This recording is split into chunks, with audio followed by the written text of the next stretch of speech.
Minasan, konnichiwa. Welcome back to Wagamu Japanese Class, masih bersama Mutia Amanda. Di video kali ini kita akan melakukan sebuah pembahasan yang menarik tentang peluang bisnis di Jepang. Memang ya, yang namanya Jepang itu bukan cuman merupakan tempat wisata atau objek wisata yang menarik, tapi ternyata nih, di Jepang ini ada beberapa peluang bisnis yang bisa dilakukan oleh para wirausahawan dari Indonesia sekalipun. Wah, menarik ya. Jadi buat teman-teman semua yang sudah berminat atau memiliki rencana untuk punya bisnis di negeri Sakura, harus pantengin video ini sampai selesai. Dan buat kalian semua yang baru mampir ke channel kita ini, ya kenalin, kita Wagamu Japanese Class ini adalah salah satu channel untuk belajar bahasa Jepang secara otodidak. Jadi buat kalian yang tertarik dengan negeri Jepang, suka dengan Jepang, suka dengan budayanya, apalagi terutama suka dengan bahasanya, wajib banget dong buat subscribe biar nggak ketinggalan info-info menarik seputar Jepangan lainnya.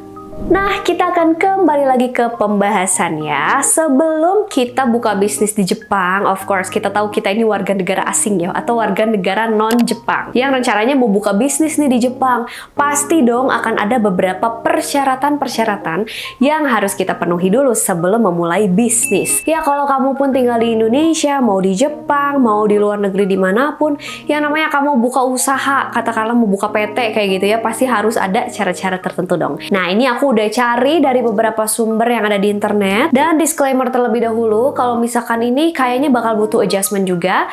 Jadi buat teman-teman yang sekiranya lebih tahu dari aku atau sudah pernah mungkin atau sekarang sedang menjalankan bisnis di Jepang, boleh bantu komen-komen juga untuk melengkapi penjelasannya Manda ya. Terima kasih guys. So, kita mulai dari persyaratan yang pertama. Of course, kalau kamu mau membuka bisnis di Jepang atau kamu mau menjadi pebisnis atau wirausahawan di Jepang, yang paling penting pertama adalah perizinan tinggalnya. Bener nggak? Ya, jadi kamu harus punya izin tinggal, baik izin tinggal yang sementara maupun izin tinggal yang permanen. Itu bergantung dari jenis usaha kamu dan seberapa penting kamu ada di sana, itu bakal ngaruh. Kamu tuh harus mengurusi perizinan tinggal yang mana. Itu yang pertama. Yang kedua, pastinya kamu harus memiliki visa. Iya dong, kita mau ke Jepang, mau liburan aja pakai visa. Kita mau sekolah aja pakai visa. Apalagi kita mau kerja atau berbisnis, pastinya harus pakai visa. Dan visa untuk bisnis juga ada banyak guys. Jadi nanti akan disesuaikan lagi dengan jenis usaha atau bisnis yang kamu jalankan di sana. Jadi visanya bisa disesuaikan lagi. Itu yang kedua ya. Next, yang ketiga, selain memiliki perizinan tinggal dan memiliki visa, kita harus punya apa lagi nih kak? Yang ketiga, pastinya harus punya modal usaha. Ya iyalah, kamu mau buka bisnis, mau buka di Indonesia, mau buka di luar negeri manapun, mau buka di Jepang, pasti harus punya modal usahanya dulu dong, bener gak sih? Katakanlah kamu mau buka kayak restoran gitu ya, restoran khas Indonesia di Tokyo. Of course itu perlu segelintir uang, bener ya? Jadi ketika kamu memiliki modal, misalnya aku punyanya 100 juta gitu, aku punyanya 1M, nah itu akan mempengaruhi nanti jenis usaha apa yang akan kamu bisa bangun di sana. Kayak gitu. Jadi yang pasti harus punya modal dasar terlebih dahulu guys. Berikutnya, yang pasti ketika sudah punya modal usaha, kamu harus punya perizinan bisnisnya dulu. Ya dong, masa sih kamu buka bisnis secara ilegal? Pastinya harus legal ya. Jadi di sana nanti kamu akan mengurusi perizinan bisnisnya. Ya either kamu tuh mau apa sih, buka bisnis di bidang apa sih? Makanan kah? Atau kamu mau jual aksesoris atau apa? Nah itu nanti akan ada perizinan-perizinan yang perlu kamu urusi. Yang kelima adalah dokumen pendukung. Ini adalah persyaratan yang juga penting banget ya. Jadi mungkin di awal-awal ya nggak terlalu dibutuhin, tapi kalian juga harus siapin. Kayak misalnya nih, proposal mengenai rencana bisnis kalian tuh kayak gimana. Kalian harus punya tuh si proposalnya atau detailnya tuh kayak gimana ya. Dan berikutnya mungkin kalian harus punya juga informasi keuangan kalian sendiri. Jadi data-data keuangan kalian itu semua juga harus disiapkan. Dan pastinya yang paling penting adalah informasi mengenai identitas diri kalian sendiri. Data-data pribadi kalian itu juga harus kalian siapkan. Mana tahu dalam perjalanan bisnis nanti memang diperlukan tuh data-datanya. Jangan lupa disiapin ya guys. So itu tadi adalah beberapa persyaratan yang juga udah aku rangkum dari internet dan dari beberapa sumber. Tapi yang namanya persyaratan itu akan menjadi sangat relatif ya teman-teman. Yang pertama, relatif itu bergantung dari jenis usaha yang akan kalian lakukan di sana. Yang akan kalian buka tuh usaha seperti apa sih? Nah itu akan mempengaruhi persyaratan. Juga ada hal lainnya lainnya nih yang mempengaruhi persyaratannya, yaitu adalah situasi individunya. Jadi situasi kalian, kemudian jenis bisnis yang akan kalian lakukan itu bakalan berpengaruh banget ke persyaratan yang nanti harus kalian kumpulkan kayak gitu guys. So jadi nggak bisa dipukul rata semua persyaratannya sama tuh nggak bisa. Jadi akan berbeda-beda pada setiap situasi dan jenis usaha. Makanya guys, kalau saran dari aku sih kalian baiknya mungkin harus konsultasi dulu kepada otoritas mungkin yang relevan dengan bisnis kalian, atau konsultasi juga kepada jasa kayak jasa konsultan hukum gitu, sehingga nanti informasinya bakal lebih valid dan juga lebih lebih komplit lah buat kalian segera kumpulkan tuh si persyaratannya kayak gitu. So Kak, jadi apa aja sih jenis-jenis usaha yang bisa kita lakukan atau apa aja jenis bisnis yang bisa kita buka di Jepang? So ini dia, kita bahas satu persatu. So, peluang bisnis pertama yang bisa kamu lakukan di Jepang ini tuh yang paling menjanjikan menurut aku ya adalah bisnis kuliner. Kebayang nggak sih teman-teman semua menjalankan kayak restoran ya yang jual makanan dan minuman khas Indonesia di Jepang? Oke, aku cerita sedikit nih ya. Aku punya beberapa teman-teman Jepang di Indonesia dan ternyata mereka ini juga suka loh dengan kuliner khas Indonesia.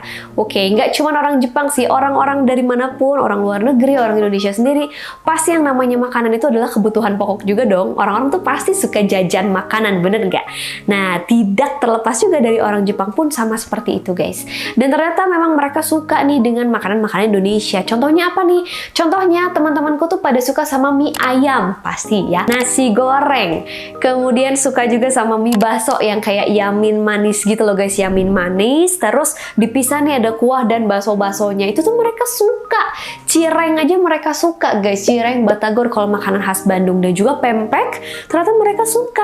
Selain itu juga bisa kayak misalnya warung Indomie atau jual martabak asin atau martabak manis, karena kata temanku martabak asin di Indonesia itu tuh paling mirip sama okonomiyaki gitu kalau misalkan di Jepang, dan enak, mereka tuh suka banget. That's why aku bisa bilang bisnis kuliner ini bisa menjadi bisnis paling menjanjikannya orang Indonesia kalau buka di Jepang. Seperti itu guys, kebayangkan bakalan seru banget. Itu bakalan menjadi daya tarik bukan hanya bagi orang Jepang sendiri, tapi untuk wisatawan asing pun itu akan menjadi satu destinasi yang menurutku akan banyak dikunjungi ya, baik bagi orang asing maupun bagi orang Indonesia yang memang tinggal di Jepang. Nah, setuju nggak sih guys bisnis kuliner di Jepang? Yang kedua adalah industri fashion dan aksesori. Teman-teman tahu sendiri lah ya, industri fashion dan aksesoris di Jepang itu bener-bener sangat maju banget. Dan gak heran nih kalau orang-orang di luar Jepang pun semuanya suka nih dengan tren fashion Jepang. Kadang-kadang kita tuh kalau beli baju atau beli aksesoris tuh kita tuh sengaja cari yang brandnya emang dari Jepang. Yes, karena Jepang itu memang se-concern itu dengan industri fashion dan aksesorisnya. Itulah mengapa kita tuh memiliki chance yang besar untuk juga masukin brand kita ke Jepang ya. Misalnya caranya gimana nih? Caranya bisa dengan kolaborasi di pameran-pameran gitu ya. Itu bakal membuat produk kita tuh dikenal secara lebih luas, terutama di Jepang itu sendiri guys. Keren banget kan?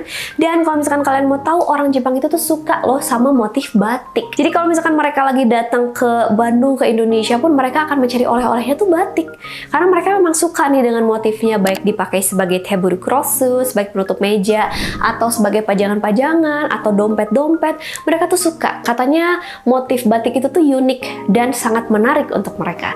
Jadi kebayang nggak sih kalau teman-teman di sana buka toko nih, satu toko oleh-oleh Indonesia tapi khas batik aja gitu. Jadi isinya semuanya batik, kayak dompet-dompet, tas-tas batik, fashion batik, tapi dikolaborasikan dengan gaya Jepang. Wah, itu pasti oke banget dan merupakan peluang bisnis yang menurut aku bakalan keren banget sih, bakal menguntungkan banget. Yang ketiga adalah jasa pariwisata dan budaya. Oke, tahu sendiri dong orang-orang di seluruh dunia ya, mau di Indonesia, mau di mana, mau di Amerika, mau liburan kemana nih? Ke Jepang, iya dong.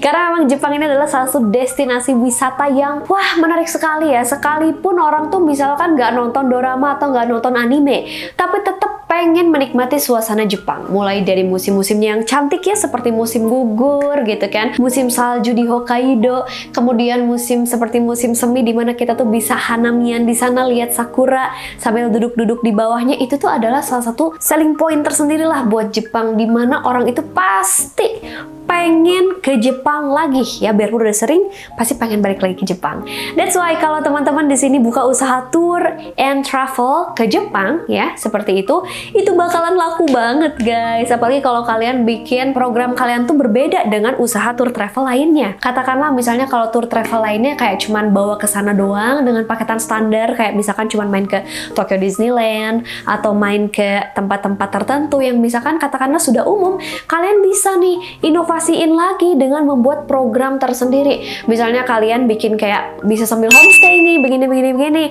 atau kita bisa sambil ikutan matsuri apa, bisa ikutan ini dan itu. Jadi sesuatu apa ya, unique selling point dari usaha kalian sendiri gitu. Karena tour and travel ini tuh bisa dikulik banget guys, bisa dibuat sedemikian rupa jadi menarik banget dan orang bakalan pakai jasa kalian untuk pergi ke Jepang. Iya, karena sampai kapanpun Jepang ini jadi destinasi wisata orang Indonesia banget loh teman-teman. Pasti bakalan laku. Yang keempat adalah bisnis teknologi dan inovasi. Teman-teman tahu sendiri dong, Jepang ini adalah pusat teknologi dan inovasi di dunia ya. Salah satu negara yang bisa dibilang canggih gitu ya. Bahkan kalau misalkan kalian dengar kayak gombalan-gombalan tuh kayak Jepang bikin robot, kamu bikin ini. Jadi emang Jepang tuh terkenalnya adalah mereka canggih, ya kan? Mereka tuh sangat concern dengan kayak kecanggihan teknologi, kayak mereka bikin AI, tentang robotika juga, dan juga seperti penciptaan energi, sumber energi juga, itu Jepang tuh ngulik banget teman-teman. That's why ini cocok banget buat kalian-kalian di Indonesia yang juga ahli di bidang teknologi ya. Baik misalnya perusahaan kalian tuh kerjasama nih dengan perusahaan teknologi di Jepang, atau mungkin kalian juga buka startup di bidang teknologi di Jepang, juga itu menjanjikan. Karena kalian sudah berada di tempat yang tepat dan juga sama-sama memiliki concern yang sama gitu tentang teknologi. Jadi menurut aku itu bisa jadi sebuah peluang bisnis yang menarik bila kalian memang ada di bidang teknologi atau robotika dan lain sebagainya. Itu boleh dicoba loh guys. Yang kelima adalah di bidang jasa pendidikan dan pelatihan. Oke, teman-teman tahu sendiri juga ya bahwa Jepang ini memiliki konsentrasi yang sangat tinggi tentang pendidikan ya. Mereka concern banget lah tentang pendidikan atau sistem pelatihan di sana. Seperti itu. Jadi pendidikan di Jepang ini bisa dibilang yang paling berkualitas. Sistem mereka tuh benar-benar bagus banget lah tentang mendidik, baik dari segi budi pekerti, aku bilang seperti itu ya. Atau mungkin kayak kurikulumnya gitu, dimana anak-anak SD di sana tuh bukan diajarin mata pelajaran guys, tapi mereka diajarinnya budi pekerti dulu. Jadi gimana kamu bersikap sama orang lain. That's why Jepang ini concern banget tentang sistem pendidikan dan juga pelatihan kepada warga negaranya sendiri ya. Itulah mengapa cocok banget nih kalau kalian memang membuka jasa pendidikan dan pelatihan mengenai Indonesia di Jepang. Ya, dan sekarang ini pun udah ada banyak banget perusahaan Jepang yang ada di Indonesia ya. Kurang lebih ada 1000-an loh perusahaan Jepang yang ada di Indonesia. Itulah mengapa orang-orang Jepang juga sekarang mungkin harus belajar juga nih tentang bahasa Indonesia, karena kan kita semakin banyak berhubungan nih sama Jepang itu sendiri ya kan teman-teman. Jadi ketika teman-teman semua di sini buka bisnis kayak misalkan pelatihan bahasa Indonesia untuk orang Jepang, atau pelatihan apa ya, misalnya workshop kebudayaan Indonesia untuk orang Jepang, itu akan sangat-sangat menjanjikan sekali kalau menurut aku ya. Karena orang Jepang suka belajar, mereka suka mempelajari budaya juga. That's why ketika kamu bikin pelatihan bahasa Indonesia untuk orang Jepang yang punya bisnis di Indonesia juga, itu akan sangat laku. Jadi buat kalian ahli linguistik yang memang bergerak di bidang bahasa atau linguistik atau budaya, juga jangan khawatir karena banyak peluang bisnis seperti ini yang bisa kalian lakukan di Jepang. So, minasang, itu tadi adalah beberapa peluang bisnis menarik yang bisa dilakukan oleh wirausaha Indonesia di Jepang. Tentu saja guys, pasti setiap bisnis apapun memiliki tantangannya ya. Jadi bukan berarti kalau kamu udah nyelesain persyaratan, udah punya modal dan lain-lain tuh bisa langsung gas. Belum tentu guys, pasti yang namanya tantangan itu akan selalu ada. Tapi jangan khawatir ketika kamu punya jiwa yang inovatif, dedikatif gitu ya. Terus kamu juga orangnya nggak takut nih sama yang namanya tantangan, terus maju dan konsisten. Menurut aku, kamu pasti bisa jadi pebisnis di Jepang yang keren. Pastinya bisa banget sih guys. Jadi intinya adalah kamu harus memang memiliki jiwa yang emang nggak mau berhenti belajar gitu. Jadi harus selalu belajar dan konsisten. Jadi kamu bakalan bisa mewujudkan cita-cita kamu jadi pebisnis di Jepang. Semoga dengan menonton video Wagamu Japanese Class ini, teman-teman jadi terinspirasi juga. Yang tadinya memang pengen banget punya bisnis di Jepang, jadi sekarang lebih apa ya, lebih punya motivasi gitu untuk benar-benar melaksanakan mimpinya gitu di Jepang. Dan semoga teman-teman semua sukses dan berhasil ya. So, untuk video kali ini mungkin cukup sampai di sini. Kita akan bertemu lagi di video berikutnya masih di Wagomu Japanese Class bareng Mutia Amanda. Oke, mata nih.